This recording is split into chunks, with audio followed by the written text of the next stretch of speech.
കാലം മുമ്പ് കുന്നുകൾക്കിടയിലെ ശാന്തമായ കുഗ്രാമത്തിൽ രോഹൻ എന്ന ഒരു ചെറുപ്പക്കാരൻ താമസിച്ചിരുന്നു. എല്ലാവരും നന്നായി ഇഷ്ടപ്പെടുകയും തൻ്റെ ഊർജ്ജസ്വലമായ ആത്മാവിന് പേരുകേട്ടവനായിരുന്നു രോഹൻ. എന്നിരുന്നാലും അവൻ എല്ലാവരിൽ നിന്നും മറച്ചുവെച്ച ആസക്തിയുമായി ഒരു രഹസ്യ പോരാട്ടം നടത്തി. അവൻ്റെ ദിവസങ്ങൾ അനാരോഗ്യകരമായ ശീലങ്ങളിൽ മുഴുകി. അത് ക്രമേണ അവൻ്റെ ജീവിതത്തെ കീഴടക്കി. അവനതിൽ കുടുങ്ങിപ്പോകുകയും നിരാശനാകുകയും ചെയ്തു. ഒരു ദിവസം ഇനി ഈ രീതിയിൽ ജീവിക്കാൻ കഴിയില്ലെന്ന് രോഹൻ തീരുമാനിച്ചു. അദ്ദേഹം ആ ഗ്രാമത്തിലെ ഏറ്റവും ബുദ്ധിമാനായ വ്യക്തിയെ അന്വേഷിച്ചു. ഭാരപ്പെട്ട മനസ്സോടെ രോഹൻ അവളുടെ അടുത്തേക്ക് ചെന്ന് പറഞ്ഞു, ദേവി, ഞാൻ ആസക്തികളുടെ അടിമയായി തോന്നുന്നു. എനിക്ക് സ്വതന്ത്രനാകണം. പക്ഷേ എങ്ങനെയെന്നറിയില്ല. എന്നെ ഒന്ന് സഹായിക്കാമോ? ദേവി ഊഷ്മളമായി പുഞ്ചിരിച്ചുകൊണ്ട് പറഞ്ഞു, രോഹൻ, ആസക്തിയെ മറികടക്കാനുള്ള പാത വെല്ലുവിളി നിറഞ്ഞതാണ്. പക്ഷെ അത് സാധ്യമാണ്. വരൂ, താമരക്കുളത്തിനരികിൽ എന്നോടൊപ്പം ഇരിക്കൂ. ഞാൻ നിങ്ങളോടൊരു കഥ പങ്കിടാം. അവർ കുളത്തിനരികിൽ എത്തിയപ്പോൾ ദേവി തൻ്റെ കഥ ആരംഭിച്ചു. പണ്ട് അനൂജ് എന്നു പേരുള്ള ഒരു യുവരാജകുമാരൻ ഉണ്ടായിരുന്നു.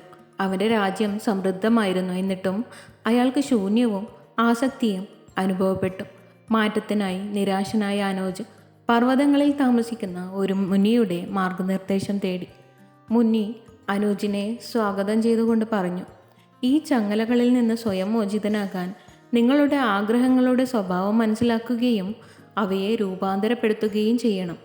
ഹാനികരമായവ മാറ്റിസ്ഥാപിക്കുന്നതിന് ആരോഗ്യകരമായ ശീലങ്ങൾ കണ്ടെത്തി ആരംഭിക്കുക. ഓരോ തവണയും നിങ്ങൾക്ക് ആഗ്രഹം തോന്നുമ്പോൾ പകരം നിങ്ങളുടെ ശരീരത്തിനെയും മനസ്സിനെയും പരിപോഷിപ്പിക്കുന്ന എന്തെങ്കിലും ഏർപ്പെടുക.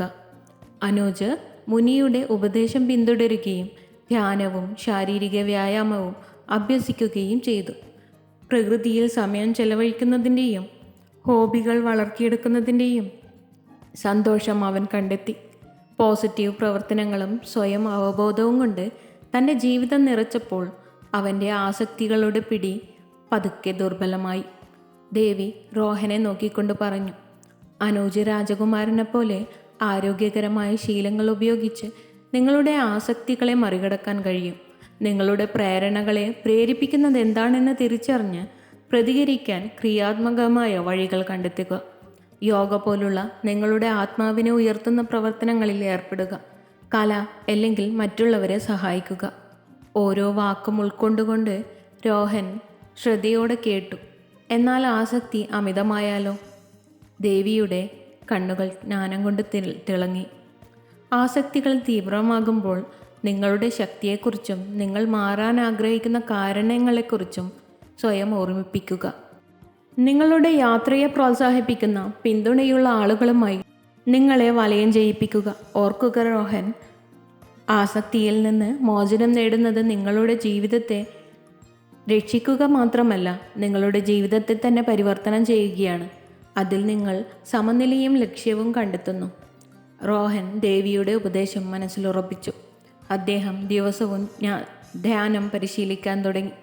ചിത്രകലയിൽ സന്തോഷം കണ്ടെത്തുകയും പ്രകൃതിയിൽ കൂടുതൽ സമയം ചിലവഴിക്കുകയും അതിൻ്റെ സൗന്ദര്യത്തെ അഭിനന്ദിക്കുകയും ചെയ്തു. ആഗ്രഹങ്ങൾ ഉണ്ടാകുമ്പോഴെല്ലാം അവൻ്റെ പോരാട്ടം മനസ്സിലാക്കിയ സുഹൃത്തുക്കളെ അവൻ സമീപിക്കുകയും ശക്തനായി തുടരാൻ അവനെ പ്രോത്സാഹിപ്പിക്കുകയും ചെയ്തു. മാസങ്ങൾ കഴിയുന്തോറും രോഹന് തൻ്റെ ഉള്ളിൽ അഗാധമായ ഒരു മാറ്റം അനുഭവപ്പെട്ടു. ആസക്തിയുടെ ചങ്ങലകൾ അവരുടെ പിടിയയച്ചു. അവൻ സ്വാതന്ത്ര്യത്തിൻ്റെയും പൂർത്തീകരണത്തിൻ്റെയും ഒരു പുതിയ ബോധം കണ്ടെത്തി. അവൻ്റെ ദിവസങ്ങൾ അനാരോഗ്യകരമായ ആഗ്രഹങ്ങളെല്ലാം മറിച്ച് അവൻ്റെ ആത്മാവിനെ പരിപോഷിപ്പിക്കുന്ന പ്രവർത്തനങ്ങളായിരുന്നു. ഒരു സായാഹ്നത്തിൽ രോഹൻ തൻ്റെ നന്ദി അറിയിക്കാൻ ദേവിയെ സന്ദർശിച്ചു. ദേവി, നിന്റെ ജ്ഞാനം എൻ്റെ ജീവിതത്തെ മാറ്റിമറിച്ചു.